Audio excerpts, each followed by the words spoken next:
एक छोटे से गांव में रामू नाम का किसान रहता था। उसके पास ज्यादा जमीन नहीं थी, लेकिन मेहनत और ईमानदारी उसकी सबसे बड़ी पूंजी थी। उसका बेटा मोहन पढ़ाई में तेज था और बड़े सपने देखता था। मोहन अक्सर सोचता, मैं किसान का बेटा हूं, लोग मुझे कम आंकते हैं।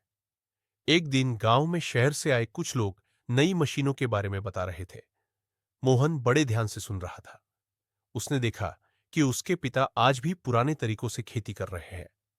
शाम को उसने पिता से कहा, बाबा, अगर हम नई तकनीक अपनाएं तो मेहनत कम और पैदावार ज्यादा होगी। रामू ने मुस्कुराकर कहा, बेटा, मुझे मशीनों का ज्ञान नहीं है, लेकिन अगर तुम सीखना चाहते हो तो मैं तुम्हारे साथ हूं।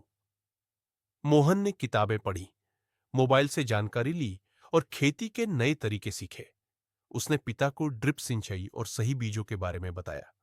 शुरू में गांव वाले हंसे, लेकिन रामू ने बेटे पर भरोसा किया। कुछ महीनों बाद उनकी फसल सबसे अच्छी निकली। जहां दूसरे किसान परेशान थे, वहां रामू के खेत हरे भरे थे। गांव वालों को समझ आ गया कि बदलाव जरूरी है।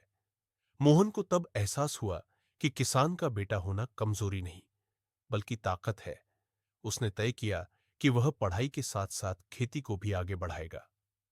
सीख, जब ज्ञान और मेहनत साथ चलते हैं, तो साधारण किसान का बेटा भी असाधारण बदलाव ला सकता है।